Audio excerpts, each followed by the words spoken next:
Hello and thank you for tuning in and listening to the Mint podcast. It's great to have you with us. We are Shaun, Sarah and myself, Dave, focusing on Everton, culture and a variation of football talking points from quick insights to in-depth discussion topics.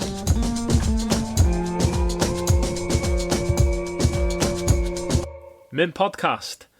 Duncan's curtains, part United's marking, Collina's County Road Calciopoli, and Sebastian Frey on fire for La Viola.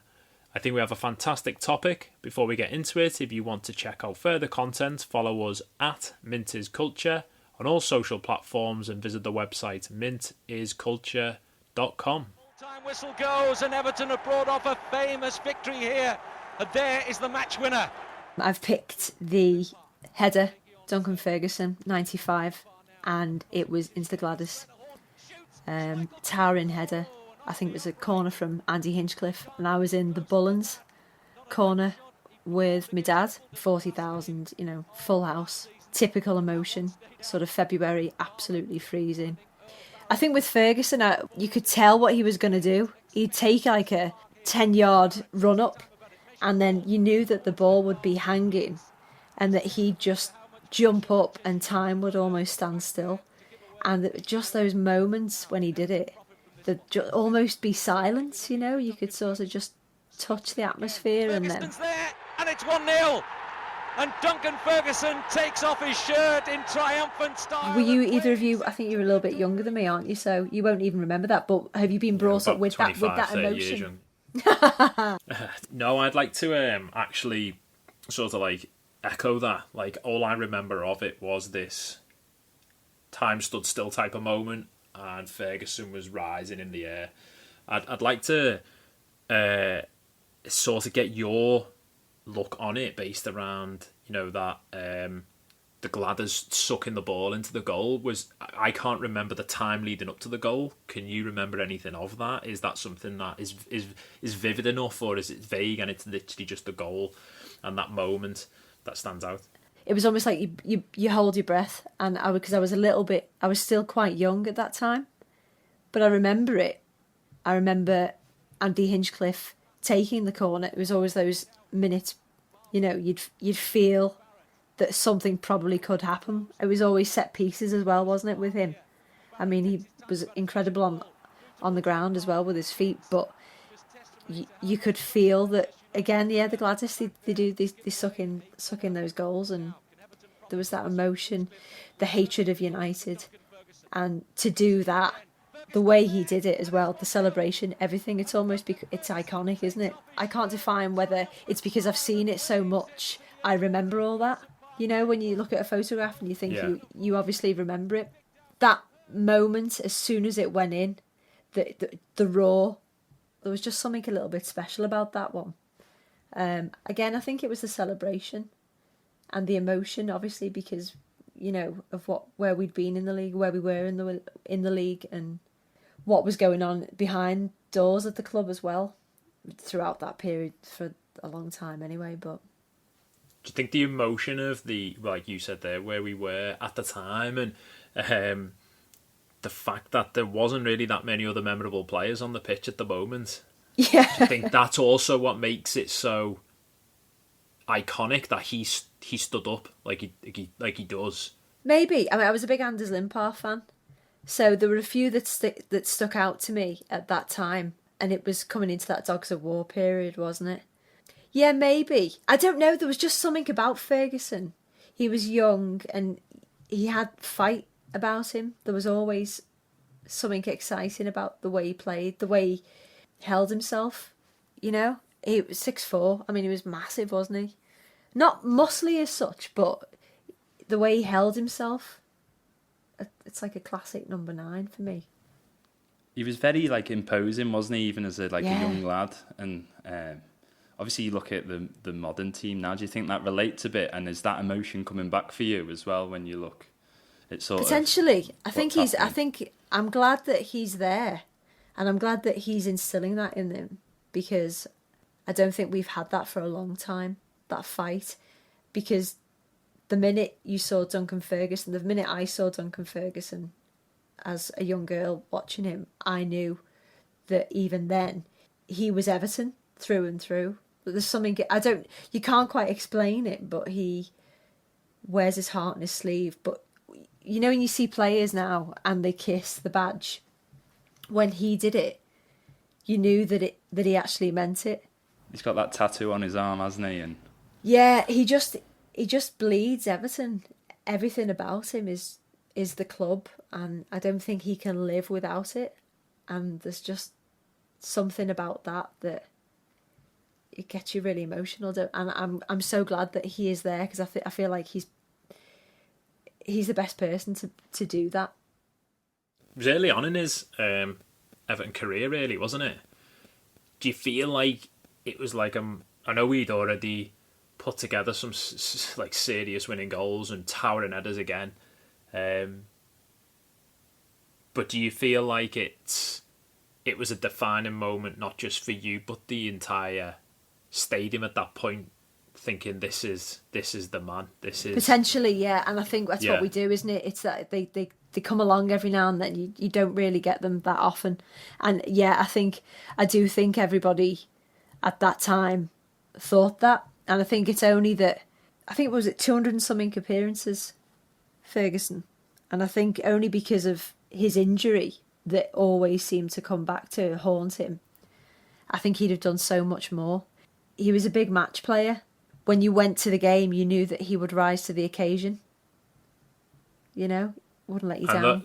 And do you think those curtains he was having at the time, I feel like that's culturally of course moved through into your own. But I'm not saying you've got curtains there. Obviously, I just mean, pull yourself do you together. feel like that it's not just that, it's the whole look. It defines an era. It's the kit, it's the look, it's the muscles, it's the low socks, it's the dirty shorts, it's this nostalgia as well that you get from it when you look back, isn't it? It was pretty miserable, to be honest, that period. But again, like you've said, looking back now, I think there were moments even then I thought, this is going to be something I'm thinking about in 30 years' time. It is iconic. And to me, everything about that is the reason it's my defining moment. The kit, the blood and sweat, everything, the emotion, and that feeling for me takes it back to that night. So moving from Duncan's curtains to bald biscotti, you know, Shaun, Ferguson plays a big part in yours, and so does somebody with not very much hair on their head. Give us your defining emotional moment.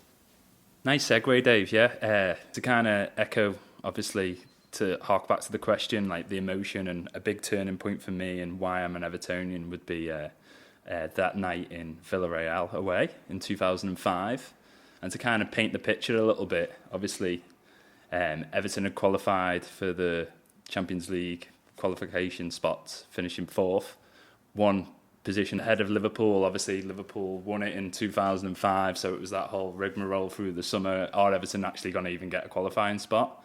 And obviously we did. And we faced Villarreal in the third round. And then I forget what the scoreline was after the first fixture at Goodison, but we went there and we had to get a result. And the particular moment was a corner from Arteta, and I think Kale's jumping above, and who's behind him? Big Dunc headers it in. Meanwhile, Pierluigi Collina sees a certain Marcus Bent pulling on someone's shirt at that time. Everton pressing. Ferguson! Oh my word! Oh, the referee though has picked out a foul. He's pointed at Marcus Bent. Like that feeling, thinking that Everton were going to qualify. Yeah. For the Champions I think League. everyone's still confused by it, aren't they? It was like probably the biggest elation I had in my life at that point. It was like, oh my God, because I'd been, 15 years alive since 1990. They'd won the FA Cup, and obviously that's when Duncan got that goal. And prior to that, in that season, in 95 against United, like those big moments, and I've seen them on highlight reels and stuff, but I hadn't really experienced it for myself, and the emotion to think like, oh, we could qualify for the Champions League. I've never seen any sort of like European football potentially come into Goodison Park, and then it was cruelly taken away by Pierluigi Collina. It's funny that it's your defining moment. I feel like it was also a defining moment for the club, wasn't it? That season. Yeah. It had like a huge ripple effect. And I think on a fan of like my age coming through at that time and younger, like the impact of that, and with things like Ken Wright saying, "Oh, it's Everton, isn't it?" when we get beat or something like that, it puts you in a state of mind that isn't Everton, like from my parents' sort of age of like watching them and being successful. It's interesting that obviously your defining moment is, I guess it cross-references with other cultures and clubs' defining moments as well. You know, that year, that 2005, leading into 2006 was Calciopoli in Italy. Napoli fans famously wear masks when Collina referees a game in 2006. And we had our own little sort of county road Calciopoli, didn't we, with Collina? How did you get that emotion that we were being robbed the same as I did? I couldn't understand. I was looking back and I remember being in a bar in Florida and I couldn't get why the goal had been disallowed, and to this day I can't. I think he always thought he was bigger than the game, didn't he? He was that referee, wasn't he? Of that period, there were a couple that stand out, I feel like.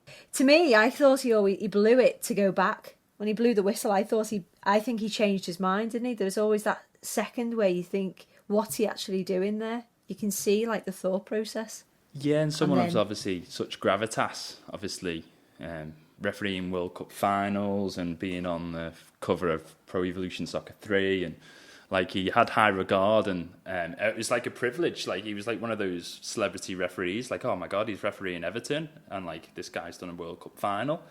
And then he was like considered the best guy, and I feel as though, I would be slightly biased, but I feel as though we got that decision wrong. So that emotion that follows that, and then the fact the guy retires straight after it. So just bring him back to referee our Champions League qualifier that we should have gone straight into anyway because we finished fourth.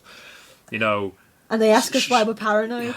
Yeah, and well, no, Kenny's seen in the South Italy with. No, I'm only joking. He's not really. Is he? Let me elaborate on that. Like for that was such a big sort of turning point, and it made like me feel a certain way for so long after it, and like to bring that up to modern day now, it's like there's definitely a new insight under Carlo, and the mentality is shifting within sort of those younger fans, and it's always been there for the older ones. They've obviously known what it's like to be successful, and I think the excitement's coming back now, and it's not just these one-time moments, and that's football at the end of the day. Like those moments do happen, but at least like under Carlo, I think we're moving towards a more positive sort of future, and getting those rocking nights back, like what Sarah said before with Duncan. Obviously I wasn't there, but you can see from the footage, and when I've seen Duncan score there's nothing like when he done it against Rio Ferdinand for United many years later under Moyes, sort of header at the Gladys Street end, and feeling that passion. I can relate to that a lot. Obviously the Hinchcliffe one was slightly a bit before my time, but under Carlo, I can't wait for us to get back in the stadium post what's going on at the minute, and hopefully have those moments again to share with one another. Absolutely, yeah.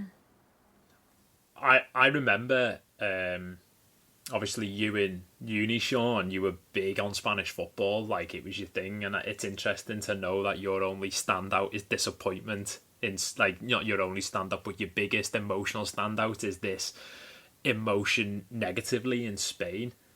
In comparison to your love of that Spanish football, for me, I'm one of those people that probably would hate Spain then for a period of time because of it, and your emotion kind of went in terms of a little bit different. I think it neutralised you a little bit, and it is a big moment, and like I err on the side of obviously that defeat because what it could mean for the club. Obviously Villarreal got to the semi-finals and got beat by Arsenal that year in the Champions League, and I always thought that could have been Everton in a way. They ran away with their group at the time, and it was just like obviously 95, I was too young to really appreciate that success. So there's been great wins, don't get me wrong, over the years, and I feel great after Everton win. But that thing was like a big turning point. And which like, players, Shaun, stood out for you in that team? Apart from Arteta, obviously. I mean, which were the players that you sort of think of when you think of that? So obviously Big Duncan's obviously a huge idol at that time, and then Tim Cahill as well was like fresh on the scene from Millwall. It felt like we were moving in a new direction again at that time, and like kind of knocking on the door of the top four. But it was like Neville and Stubbs. So that was in the knocking about. Phil Neville there then, Dave? I can't I know for Stubbsy definitely. James Beattie, Beattie, Carsley, Yobo. You know. Yeah. Yeah, these were. It felt like looking back on it now, just thinking we were a big team. We were a big side, weren't we? Like, and even if we weren't big, like Cahill was 6'5", wasn't he? It doesn't matter whether he was 5'11" or 5'10", or whatever he was. He was 6'5". I definitely see a few correlations to the current lineup this season. To sort of that team, a few good players with a few ones that maybe might not stand the test of time, or a few younger lads. Whereas, like next season, hopefully under Carlo, a few more good additions take us to that next level. And your European night, us being of the same age bracket, Shaun, it's interesting. Obviously, my most emotional standout game for me is both positive and negative. It's kind of like my experience for this emotion for the Everton Fiorentina game at Goodison is what it is to be an Evertonian to me. It was, I think it was after a couple of minutes in, Osman had a shot on goal. We'd already started after 2 minutes that it looked like we were going to go on and score 3 or 4. And I would just remember I was sat in the lower Bullens down by sort of the touchline, like right on the front. And I remember just feeling the atmosphere. I wasn't young enough to not know what was going on. I was 18 or whatever. And then after like a quarter of an hour, Andy Johnson gets this snidey Andy Johnson style goal, comes off his chest. We go 1-0 up after 15 minutes. And I remember in the next sort of 5 minutes, we'd had Les Scott marauding down the left. Arteta had a shot, Frey saved. Arteta had another shot from a free kick. Frey saved it. After 25 minutes, there was a penalty shout on Andy Johnson, which then fell to Leon Osman. Frey saved it. Sebastian Frey to me was one of these goalkeepers on Champ Man that had like 20 everything, and I never realised he actually existed as a real person. And it was my love for Italian football as well, and being this the first time I'd seen an Italian club play at Goodison. Christian Vieri played 45 minutes for Fiorentina in the first half, and for me that happiness just came out when Arteta scored that goal after the hour mark. That for me was that raw. I just remember shadows of people jumping around. It's funny that you say, obviously with mine being such a negative away fixture, and then you're like, you talk so passionately about the other team, and obviously you've got a big love for the Italian football, so you can't give me crap on. I think for me, it's not just that. Like, it was Kanchelskis played for Fiorentina, one of my all-time favourite Everton players. It was the nuance and the sexiness of Italian football during that period, and this was, they had all the money then as well, but it wasn't just that. It was just after they'd all been done for pocketing money and paying each other off, and it was this, for me, it was Everton's. I think it had been raised into this for a while. We'd been doing really well, hadn't we? We beat Moyes. This is the period now where Moyes was kind of moving us out of that bottom half of the table. And this to me was, I genuinely thought, I remember thinking after sitting there for half an hour, I thought, we're going through here. And I thought we were going through in normal time. Arteta scored, and the place just absolutely erupted. Arteta, he does! What a goal by Mikel Arteta! Everton are level! Everton 2! Fiorentina 0, and he went on and on. It just started bubbling over. I think Sebastian Frey made 5 more saves of just pure, camera saves that you don't see any other goalkeeper other than a European goalkeeper make. It's strange, isn't it? Because that was such those few seasons, it was such a good squad, wasn't it? Looking back, yeah, quality players. Yeah, we had our lineup had Yakubu, Arteta, Carsley, Yobo. That did have Neville in. Hibbert played in the first game when we got beat. I think Andy Johnson came on for Hibbert after about an hour in the first game, but Neville started. Kuzmanovic and Montalivo scored in the first game. Montalivo is a player that I've watched at Milan, and it was more of it was like this.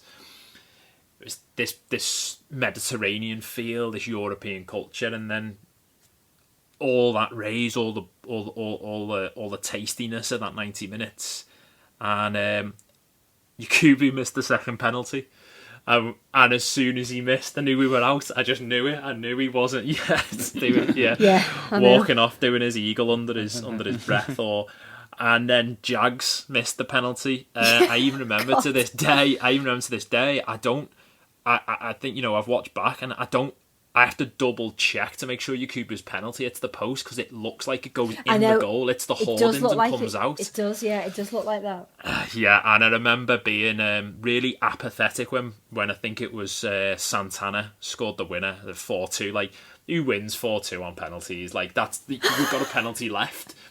Only Everton are going to bring you all the way up to the Gladys is bouncing, and then we take it all away. We've pushed them. We've come back from a deficit and. Gravison scores the first, Yakubu hits the post. What is it that held that team back from being successful, do you think? What wasn't right? Why didn't it click? I think we had a bit of a soft undertone, really. I think we were still trying to... I don't think we had strength and depth. The bench... I mean, put it this way, we had 5 defensive players on the bench. Stefan Wessels, German... hero of mine, Hibbert, Leighton Baines, Nuno Valente. We had 2 left backs on the bench. This is the Everton that only sounds like there's one on the bench to me. With. Yeah, and Jack Rodwell, Sunderland's finest. Why was that such a defining moment then for you to pick out? Obviously, over all the years and going to the game for so many years with your family. I think just in being out my house for 2 hours, I got every emotion that you could possibly have of being an Evertonian. Just that's it. You're excited to the game. It lives up to the expectation the first half an hour. We look like we're going for it. We look like we look like we're up for the fight.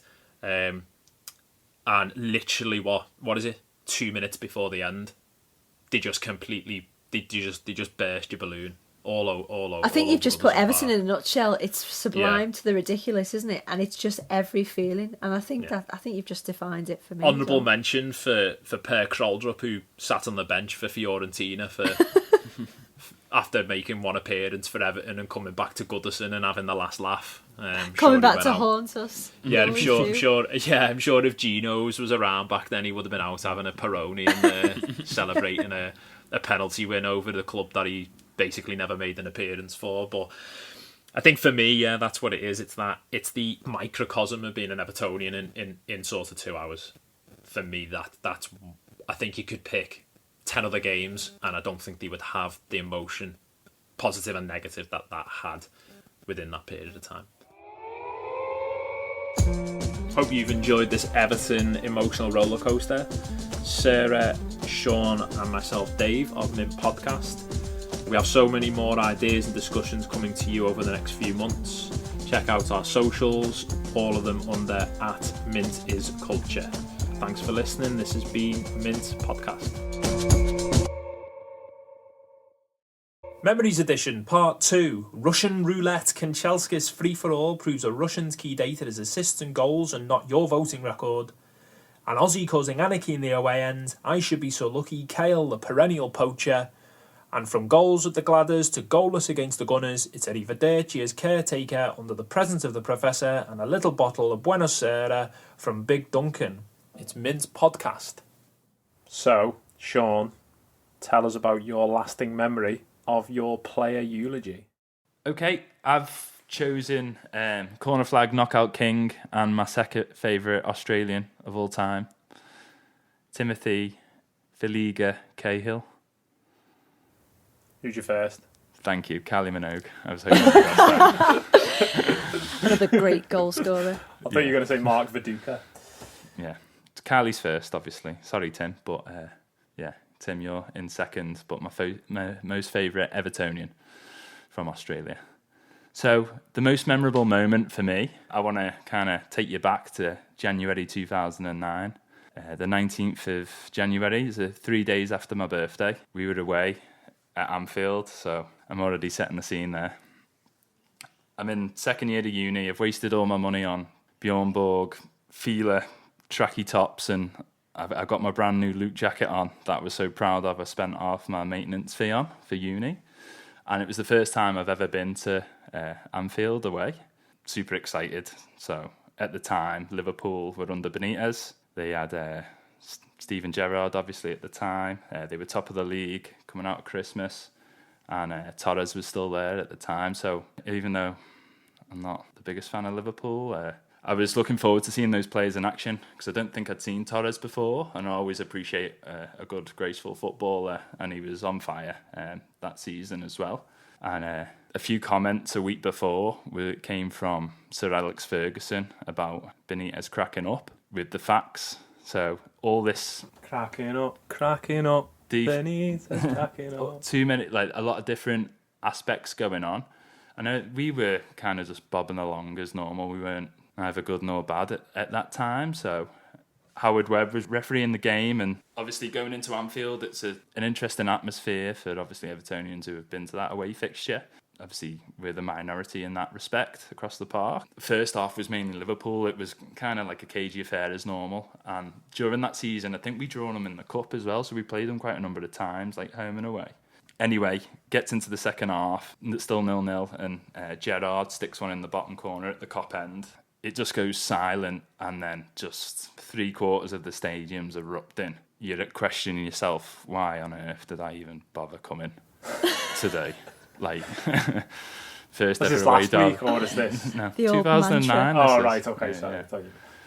And you're like, Steven Gerrard of all people, and it's just like, although all that chaos was going on around us, like in the away end, all I could hear was like silence, and like I didn't want to accept what had just happened, and like the cracking of seats because we were all stood up, lads breaking them. Anyway, it's getting into like late in the game, and a reason why I feel so much love for Tim Cahill.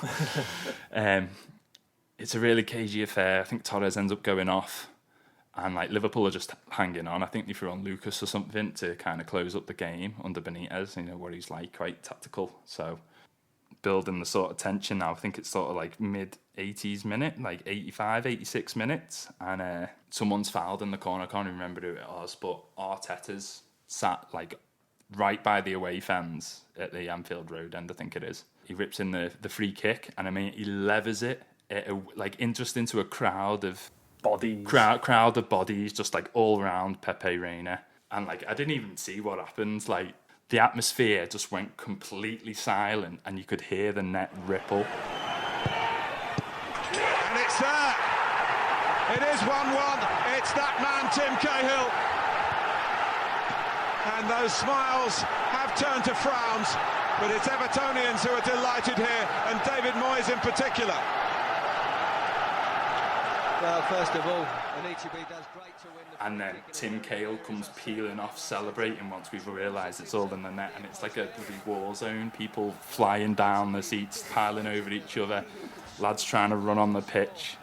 Was this the one where he was like pointing at the fans as he was running off? Like he was, he like kind of, he wanted to go and punch the corner flag, but like lads were trying to get on the pitch and stewards were trying to keep him off, and the Liverpool, like it just went.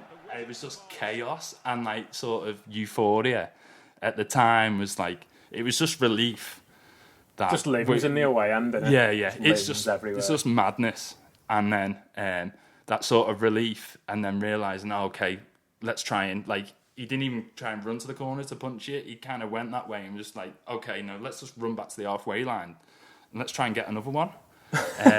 Obviously, it didn't happen in the end, but like that sort of cement, like probably my most memorable Tim Cahill moment I've had ever, and it was like that joy that he brought me on that day was superb. So is that what connected you to him as a player, or was there other things before that sort of like touched on that connection? But that was the most like euphoric moment of that connection.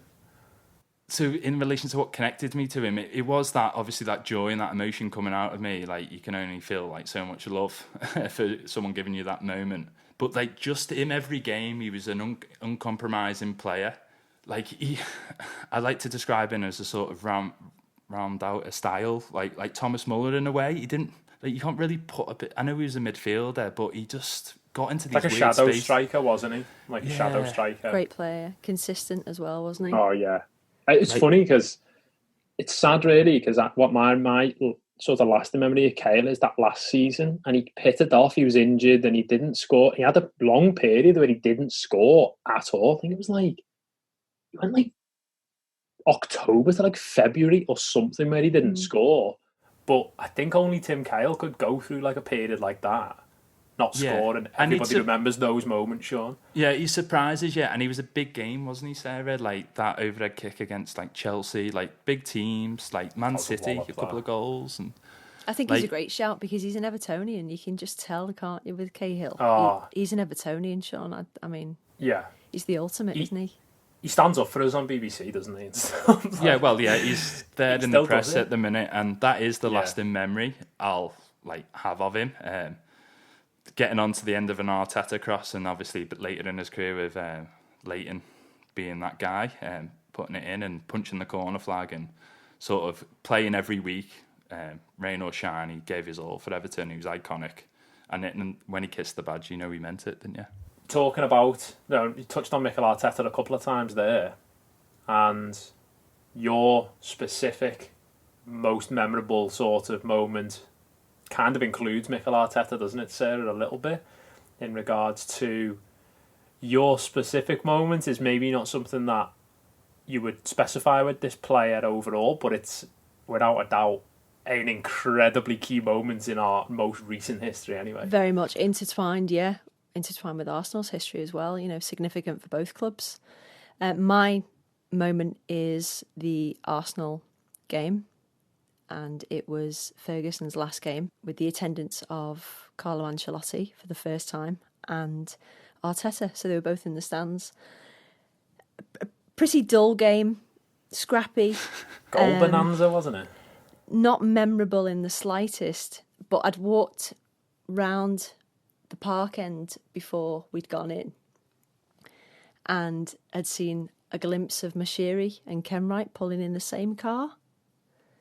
I'm not quite sure why that moment has stuck with me. So I was lucky. Was I can't remember. Probably a clown car when it was Kenwright. ice cream van. Yeah. So we'd sort of lingering. I don't normally linger, we normally just go straight in. But we decided, I think it was really just on the off chance that we might actually see Carlo. Because at this point, until I had seen him, I was still refusing to believe that Carlo Ancelotti was our manager. So I needed to see him. And we missed him. I think he must have come in Goodison roadside.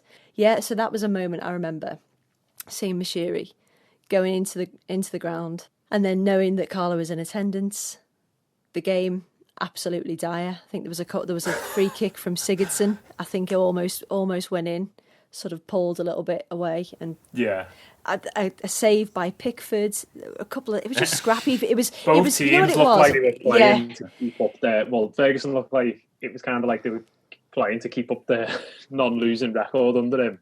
And was Ljungberg in charge here? He was still in charge, So I imagine for Arsenal, it was weird because Arteta was the guy who I thought I wanted. And so I know Arsenal was sort of going through that strange limbo as well. You know, after Wenger had obviously been there that long stretch of time for them, and then I feel like they didn't quite know what to do. So they were sort of in a similar position to us. Is it the lasting impression? Is it the lasting impression that Ferguson had, or is it the sort of integration of new era Everton and the way Ferguson not bypasses, he merges all of these transition periods together, doesn't he? Yeah, what it was after that game, it was one era of Everton Football Club looking directly up at another. And so what you had was this major crossover of history, but we could actually witness it, one looking at the other, and the significance of that, with also the fact that you knew, for me, when Ferguson took over, he had the ability to make those decisions, but he also knows the expectation that Everton Football Club has and that the fans have. So I felt like he knew exactly what to do, and you trusted that everything that he did, those decisions that he made during that period of time, were with the club's best interests at heart. At the end of the day, that was basically reassuring to me, and seeing both of them at the ground that day was absolutely bizarre scenario. Are you proud how well Yeah. Ferguson has? He was not protective over the chalice of being manager, was he? He just wanted Not the at best all. for Everton Football Club. Yeah, and in a way, that's how you know that everything he does is in order that the club moves forward, and it is the best decision that the club can possibly make. I'm here for Everton. I'm here for as long as they want me here. I'm sure they're out there looking for their candidates, and rightly so. We want the best guys in the world managing our football club. But this was just an incredible experience for me, one that nobody can ever take away from me. Did you feel like any sort of change in emotion, Sarah? Because I know I definitely did at that time, seeing Duncan on the sideline. It felt like Everton was getting back to being Everton, didn't it, at that time? Yeah, it needed it, and he did. He steered the ship, didn't he? I think Carlo even said that. I think that was a statement that he made after he did everything he needed to do. I mean, I think we were actually, relegation was at that point, wasn't it? We were 4 points off from the relegation zone. It was pretty tight, dire, wasn't it? I think we were in the bottom. We were like 17th or something. Definitely in the bottom three during I'm that sure period. we were. leading It was up to knocking on the door, weren't we? wasn't it? Yeah. But that again, yeah, I think if somebody with Ferguson's history to the club and the character that he has hadn't stepped in at that point, having seen that team play, I'd never seen anything like that team for a long time, and I think they were definitely relegation material, because there was no drive, there was no fight. You can give a pass on someone when they may be lacking ability, but they try. Yeah. You know, there's a willingness and a drive to want to commit to the team, and I don't think at that time the team had any of that. And I've seen some terrible teams, and that team had what it takes to be in a relegation battle and not win. Do you find that lasting memory, or that most memorable moment, coincides with a lasting memory? So, you can't even pinpoint an individual Ferguson moment out of all the moments, but because that was like the moment we all became emotional about Everton again, wasn't it? I remember apathy honestly, since sort of 3 or 4 years. I had just apathy for Everton, and Ferguson kind of reignited emotion. He's the epitome of the club, isn't he? To me, anyway. And it did exactly that. It took me back to, it had that nostalgic element, didn't it? It takes you back to that moment. But wasn't it somewhat significant that it was Ferguson that had done that? Just felt like it couldn't have been worked out more perfectly, could it? Like, I know he didn't leave too long, but it felt like the prodigal son, like coming back to save us in a way. So in terms of, obviously, you've got a very, very back-end Ferguson sort of connection with your memory. My personal sort of player eulogy goes to he's probably my favourite ever Everton player is Nick Barmby. Comrade Kanchelskis. Nick Barmby, yeah. Comrade Kanchelskis. So Andrei Kanchelskis, to be honest with you, having the most memorable moment that I've ever had as an Evertonian. Played with Duncan, and I believe, my memory of that period is Duncan and Kanchelskis and Unsworth in that grey and white away kit with white shorts. It was that one with the danker across the front, and weirdly enough, for this particular memory, Ferguson, I don't think Ferguson even played. Wasn't even in the lineup. This was back in the day when we had players like sort of Tony Grant and John Eberl roaming our midfield. We finished all our yesteryears. And we finished 6th. But my specific memory is the 5-2 win against away against Sheffield Wednesday in '96, back end of the season. This was kind of like not a bit of a nothing game. I think Wednesday had pretty much stayed up. They hadn't quite made the 40-point mark, but I think a couple of teams weren't doing quite well enough. And they took an early lead. Jeff Hurst. Weirdly enough, though, and I don't know why, I had a Sheffield Wednesday top with Guy Whittingham on the back, and I don't know where I got that from. I don't know who bought me that shirt. And I remember we were sat in the home end, and What's the ground called there? Hillsborough, isn't it? Hillsborough. Oh, it is. Oh, it is yeah. Hillsborough. So, and I remember it was 4 goals in the first 20 minutes. It was just Galazzos everywhere. And Amakachi opened the scoring for us, not for the match, just for our sort of reel of the day. But Kanchelskis was absolutely unplayable. He was mesmerising. And this is probably one of my first actual sort of really complex memories where I can remember quite a lot of it. I was 7 or 8. And he managed to hit the woodwork, had a goal disallowed, scored a hat-trick and set up a goal. And at this time, this was when I was just sort of finding in like junior football a position where I wanted to play. And Andrei Kanchelskis made me want to be a winger. Just out and out winger. And I wanted, and I became a centre half. So, dreams don't always come true, but you can imagine the disappointment when I ended up being a centre half with Kanchelskis 17 on the back of me top. But it was one of those standout days for me with me and my dad and my brother in the home end at Sheffield Wednesday as away fans.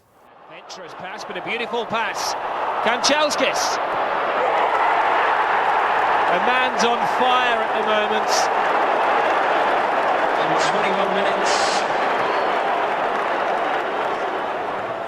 Grant again, he's really having quite an effect in the centre of midfield. Kanchelskis is seeing the whites of the goalkeeper's eyes. He's a one-man demolition team, Andrei Kanchelskis. There's Rhino charges by David Unsworth. Kanchelskis a bit far out. He's going to have a try for his hat-trick. Oh, and he scored his hat-trick! Outrageous finishing.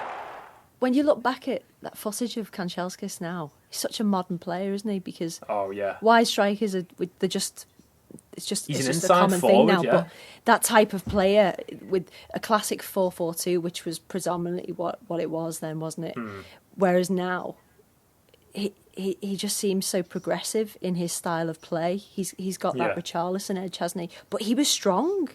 Kanchelskis, he was a rocket, wasn't he? He was rapid. He was so rapid, and I remember he was one of the first players I'd ever seen live slow the ball down to pretty much a complete standstill because he was so electric off the mark. He was able to just knock the ball in a direction past him. And if you look back on his goals, a lot of my memories of Kanchelskis have been cutting inside on his left. He was from wasn't from too far away from Chernobyl, you know, in regards to being from the Ukraine, but he played for the Soviet Union. So they were, and I think this was kind of back when they were pretty decent. They had some all right players coming out, and but for him, he being from Russia, he was not only he come from United, yeah, but it was this distant nowhere place that I didn't know anything about. You didn't go on holiday there, nothing. He was just this really unique individual. When I used to watch him, I fell in love with him. Still in love with him now. So why do you think we sold him? Because he left. He went to Fiorentina, didn't he? Why do you think? Because it was strange, wasn't it? We sort of got rid of him. He stuttered a bit, didn't he? I think he stuttered a bit. You think he scored 15 or 16 goals in his first season. Unbelievable first season. I think after that, it really he struggled to kick on in the second season. But you know, some stars burn bright. That's the way it is, isn't it? Andre, some stars burn bright. I put that down to like the odd signings and sells that Everton have. Alan Ball being one, Canchelskis being the other. I'll die on this hill. He is in the same bracket as any other for that period of time. Incredible player. You can I know this is going to be slightly off topic, but it's just crossed my mind. Then you can definitely see his influence on like Giggsy when you say that about him cutting in on his left, on like a young Ryan Giggs being at United, and obviously. Him leaving us to wherever he went, and Anders Limpar was it coming in? Yeah, Limpar. He was my god. Yeah. I mean, even that there, like, and I feel my benchmark for Everton wingers is confident dribbling at players, and like you said, Sarah, looking back now, he is, and watching footage, he could fit into any team now. He is timeless. He's a timeless player, and he's so undervalued.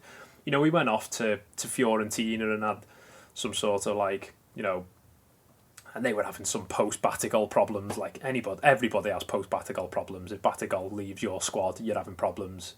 And they were and the only player to score in the Merseyside, the Manchester and the Glasgow derbies. I remember basically every week on Soccer AM, he was on Showboat. Every week, like when he was playing for Rangers. But those goals against Liverpool were just, and I think Limpar skipped through the midfield, didn't he? And that assist, that to me was just, both of his goals were just he knocks it back. He says in his autobiography that his first 2 goals were the most memorable goals and in the most important game. So, and it's funny how, you know, he'd only been there a little while. Yeah, he actually had a scout agent. He was an Evertonian, and there was a little bit of naughty going on how he became an Everton player. So Alex Ferguson says in his book that some Russian hands him a suitcase at an airport to sell, you know, and he thought it was originally just sort of a bit of a present to sort of get sweetening in for Kanchelskis to come to Everton, but he was. There was always talk on that in the Gladys though about 40K. there was always talk about the Russian mafia and stuff on the Gladys. Yeah, and you know what? Just makes good stories, doesn't it? And whether you're into it or not, like Ferguson's telling his stories and Kanchelskis, you know, he's got stories behind him, and he's been my lasting memory of him probably is genuinely.